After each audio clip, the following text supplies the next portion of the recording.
Hello बच्चों, welcome to the study centre. आप सभी प्यारे बच्चों का द स्टडी सेंटर में स्वागत है। आई होप आप लोग स्वस्थ होंगे, मस्त होंगे और आप सभी प्यारे बच्चों का पढ़ाई बहुत अच्छे तरीके से चल रहा होगा। सभी लोग अच्छे मेहनत कर रहे होंगे और जो भी बच्चे इस सत्र बोर्ड का एग्जाम देंगे वो सभी लोग अपनी तैयारी जोड़ तोड़ से कर रहे होंगे।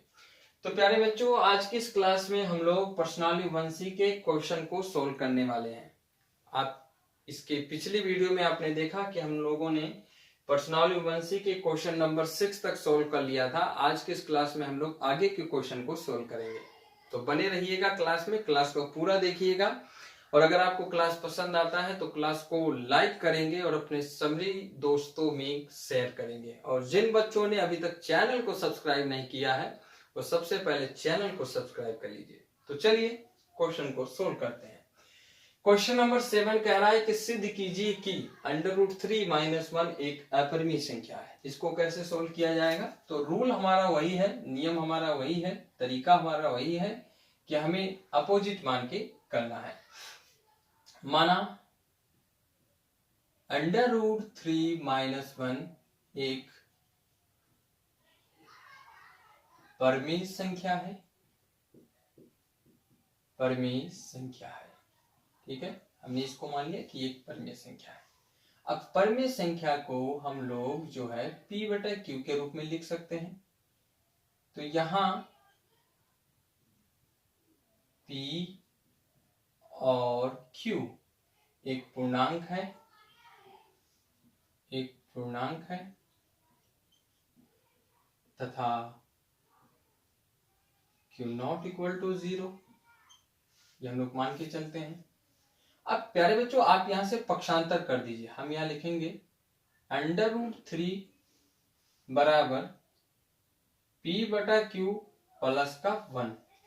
तो ये हो जाएगा √3 बराबर, यहां आप क्या करिए, Q का एलसीएम ले लीजिए।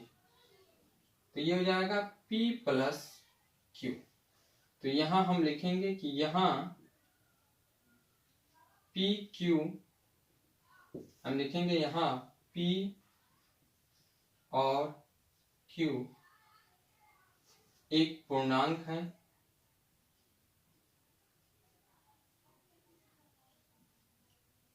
इसलिए P प्लस Q/Q एक परिमेय संख्या है।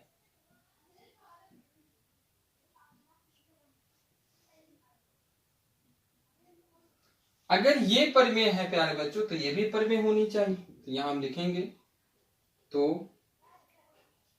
√3 भी एक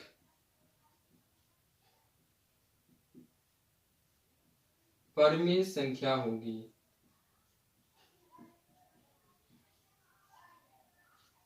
अगर ये परिमेय है तो ये भी परिमेय होगी, परंतु हम जानते हैं कि √3 परिमेय नहीं है।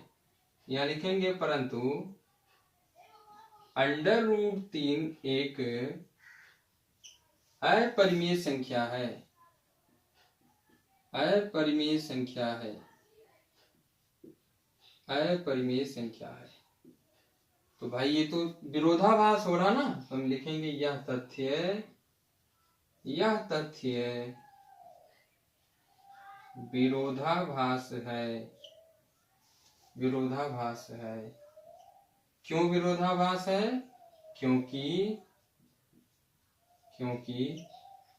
हमारी कल्पना गलत है, हमारी कल्पना गलत है, हमारी कल्पना गलत है, इसलिए ये विरोधाभास है। अतः √3 - 1 एक अपरिमेय संख्या है, अपरिमेय संख्या है। तो इस तरीके से आप इस क्वेश्चन को सॉल्व कर सकते हैं। अब बात करते हैं क्वेश्चन नंबर 8 की। तो इसको भी हम लोग सॉल्व करेंगे सेम तरीके से। आप मान लीजिए, माना √5 - √3 एक परिमेय संख्या है।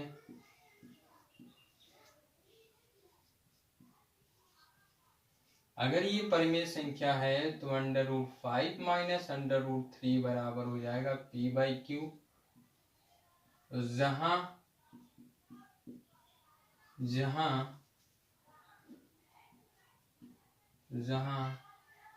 p और q एक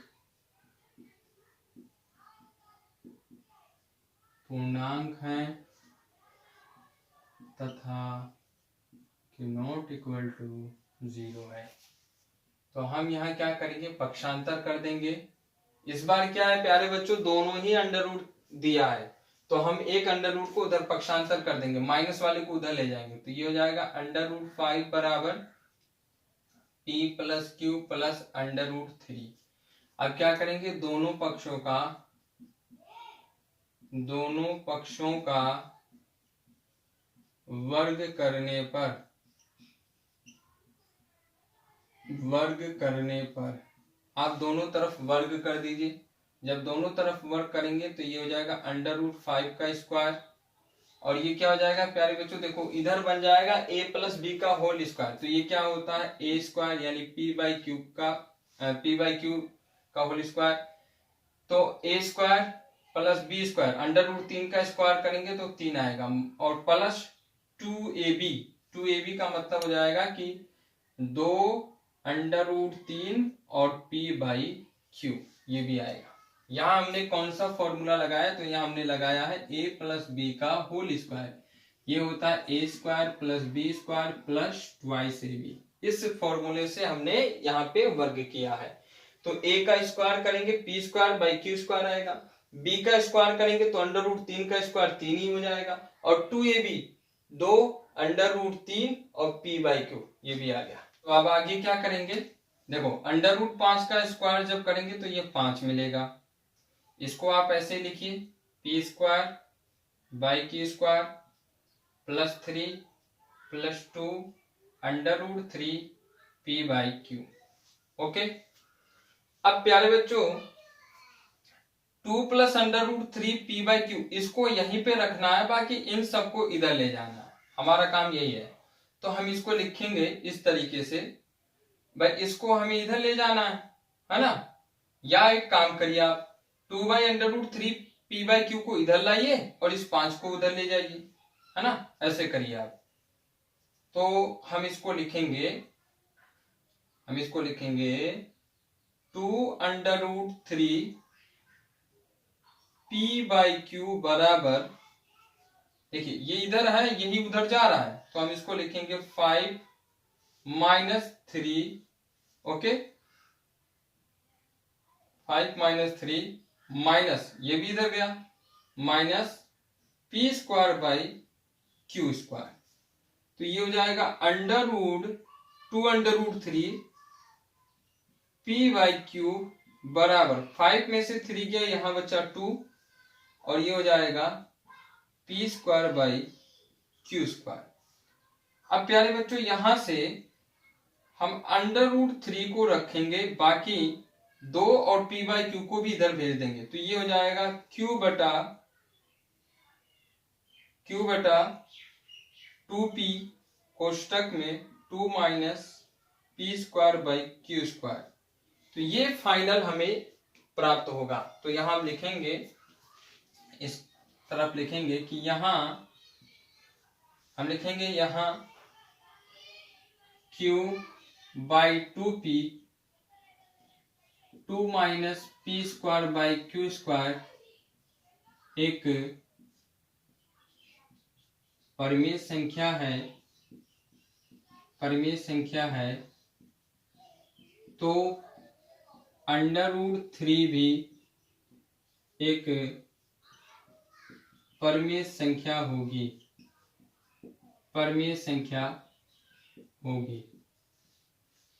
ठीक है, देखो हमने क्या लिखा कि यहाँ q बटे 2p कोष्टक में 2 minus p square by q square एक परिमेय संख्या। अब ये क्यों होगी, क्योंकि आप अच्छी तरीके से जानते हैं यहाँ p, q और 2 क्या है, पूर्णांक है। अगर पूर्णांक है तो ये परिमेय संख्या होगी, अगर ये परिमेय है तो ये भी परिमेय होना चाहिए, परंतु परंतु अंडर रूट 3 एक अपरिमेय संख्या है, एक अपरिमेय संख्या है,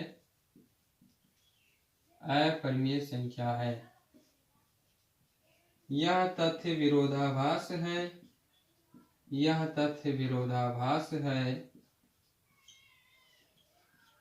जो कि हमारी गलत कल्पना के कारण होता है, गलत कल्पना के कारण होता है। अतः under root 5 minus under root 3 एक अपरिमेय संख्या है, अपरिमेय संख्या है। तो इस प्रकार से प्यारे बच्चों आप इसको भी सिद्ध कर सकते हैं कि under root 5 minus under root 3 एक अपरिमेय संख्या है। अब यहाँ आप कुछ बातों का ध्यान रखिएगा।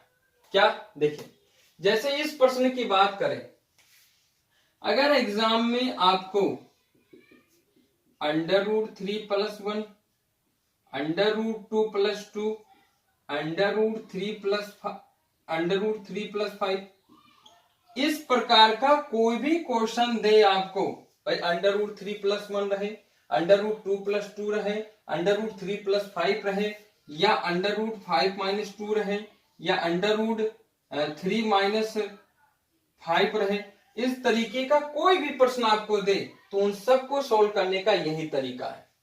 आ गई बात समझ में?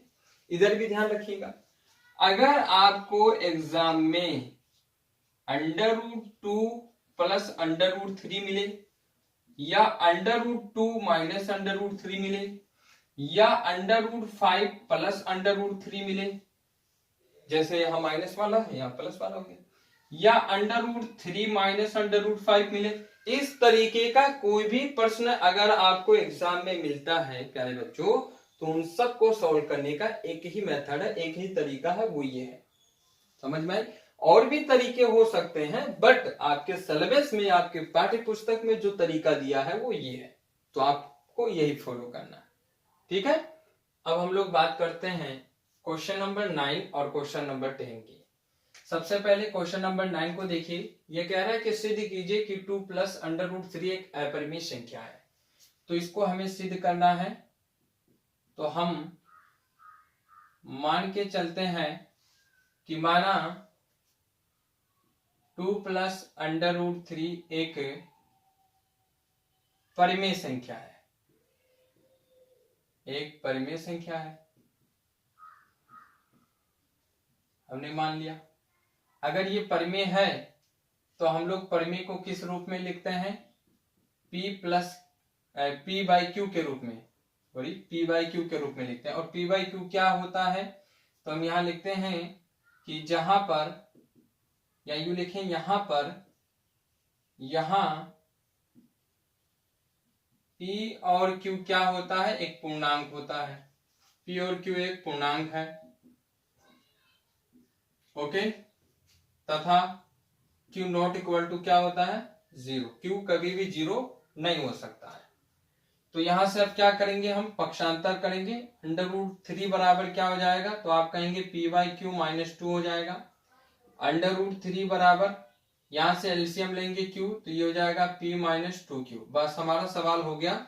और हम यहां लिखेंगे कि यहां पर 2P और Q एक पूर्णांक है। यहां पर 2P और Q इंटीजर्स है, पूर्णांक है। इसलिए अगर ये पूर्णांक है तो पूर्णांकों को ही हम लोग परिमेय संख्या के रूप में लिख सकते हैं, P बटा Q के रूप में लिख सकते हैं। तो इसलिए P minus 2Q by Q एक परिमेय संख्या होगी, है। क्या है? एक परिमेय संख्या है, एक परिमेय संख्या है। अब अगर ये परिमेय है तो ये भी परिमेय होना चाहिए, क्योंकि बराबर लेकर चल रहे हम लोग। तो अंडर रूट 3 भी एक परिमेय संख्या होगी, एक परिमेय संख्या होगी, परंतु देखो ये परिमेय संख्या होगी, अगर ये परिमेय संख्या तो ये भी परिमेय संख्या होगी। परंतु हम जानते हैं कि अंडर रूट 3 क्या है, एक अपरिमेय संख्या है, एक अपरिमेय संख्या है, अपरिमेय संख्या है। ठीक है, अब देखो ये अपरिमेय है और ये परिमेय, तो ये तथ्य तो विरोधाभास हो रहा ना, यह तथ्य विरोधाभास है। सब कुछ वही लाइनें, वही मेथड, वही तरीका है, आपको घबराने की जरूरत नहीं है। आप बस एक तरीका समझिए, आपको सारे क्वेश्चन लगाना आ जाएगा। तो यह तथ्य विरोधाभास है जो कि हमारी गलत कल्पना के कारण होता है, हमारी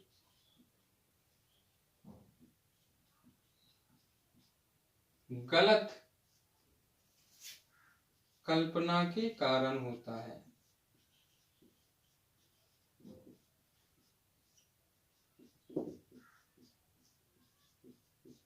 आता है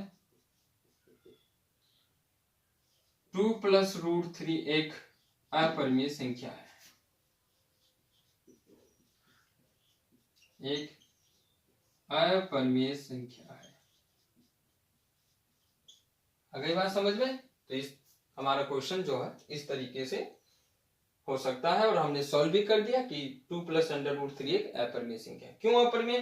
भाई जब ये परिमेय है तो ये परिमेय होना चाहिए, लेकिन ये परिमेय नहीं, ये अपरिमेय है। अब जब ये परिमेय है, ये परिमेय है, तो ये कैसे सिद्ध हो सकता है, ये कैसे बराबर हो सकता है? परिमेय अपरिमेय कभी बराबर हो सकते हैं? नहीं।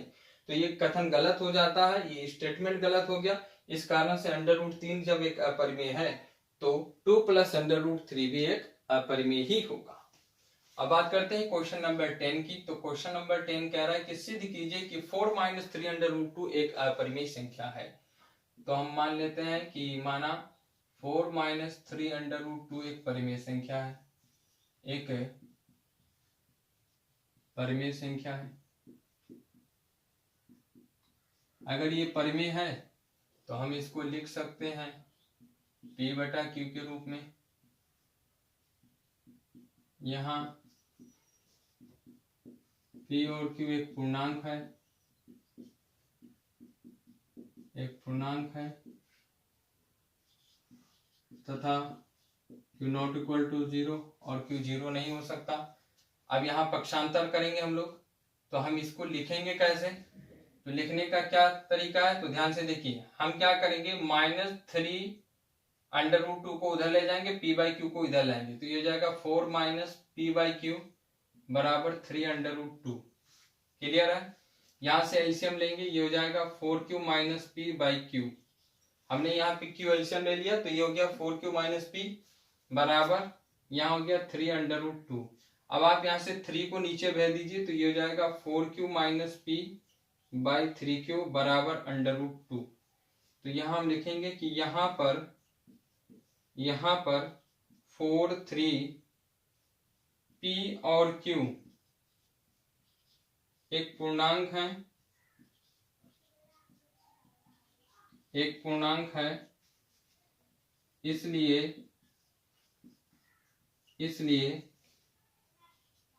4Q - P/3Q एक परिमेय संख्या है, एक परिमेय संख्या है। तो √2 भी एक परिमेय संख्या होगी।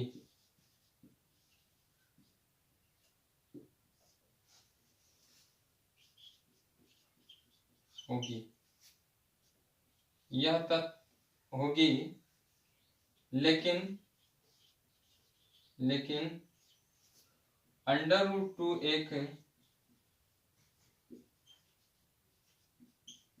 अपरिमेय संख्या है।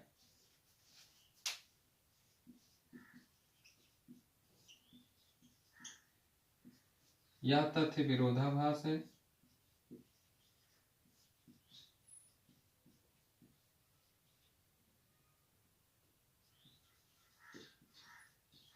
यह तथ्य विरोधाभास है जो कि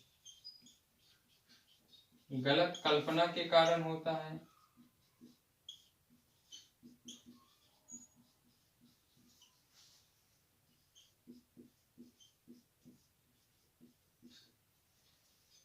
अतः 4 - 2√3 एक अपरिमेय संख्या है। अपरिमेय संख्या। आगे बात समझ में क्या कह रहे हैं आप? नहीं, देखिए लैंग्वेज जो है, इस लैंग्वेज को आप अपने हिसाब से भी लिख सकते हैं। कोई जरूरी नहीं है कि जो मैंने लैंग्वेज लिखा है वही आप लिखिए। और जैसे इस प्रश्न को आप ऐसे भी तो लिख सकते थे कि यहां पर 4, 3, p और q एक पूर्णांक है, इसलिए 4q - p/3q एक परिमेय संख्या है। तो √2 भी एक परिमेय संख्या होगी, लेकिन √2 एक अपरिमेय संख्या है। यह तथ्य विरोधाभास है। अतः 4 - √3 एक अपरिमेय संख्या है। यस, डायरेक्टली आप लिख सकते हैं कि यह तथ्य विरोधाभास है, इस कारण से 4 - 2√3 एक अपरिमेय संख्या होगी। क्लियर है? तो लैंग्वेज आप अपने अकॉर्डिंग लिख सकते हैं, बट पैटर्न जो है, तरीका जो है, जो मेथड है वो यही है। तो आप इसको इस तरीके से करिए, कोई दिक्कत नहीं है। थोड़ा सा तो याद करना है आपको, और याद भी क्या करना है, आप ऐसे 4-5 क्वेश्चन करेंगे, आपकी हैबिट पड़ जाएगी और आप फटाफट कर लेंगे। क्लियर? तो प्यारे बच्चों, आज की इस क्लास में हम लोगों ने पर्सनालिटी 1C के क्वेश्चन को कंप्लीट कर दिया है।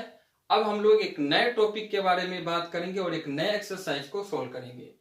आई होप प्यारे बच्चों आपको मेरे द्वारा बताए गए ये सभी क्वेश्चन समझ में आए होंगे और आपने अच्छे से समझा होगा। और मैंने पूरा प्रयास किया है आपको समझाने का। फिर भी अगर कोई कमी रह जाती है, कुछ भी चीज आपको नहीं समझ में आता है, तो आप कमेंट बॉक्स में कमेंट करके जरूर बताइएगा। मैं पूरा प्रयास करूंगा आपके डाउट को दूर करने का। तो आज की इस क्लास में बस इतना ही। मिलते हैं फिर अगले क्लास में। तब तक के लिए आप सभी प्यारे बच्चों का बहुत बहुत धन्यवाद। Thank you. Thanks for watching.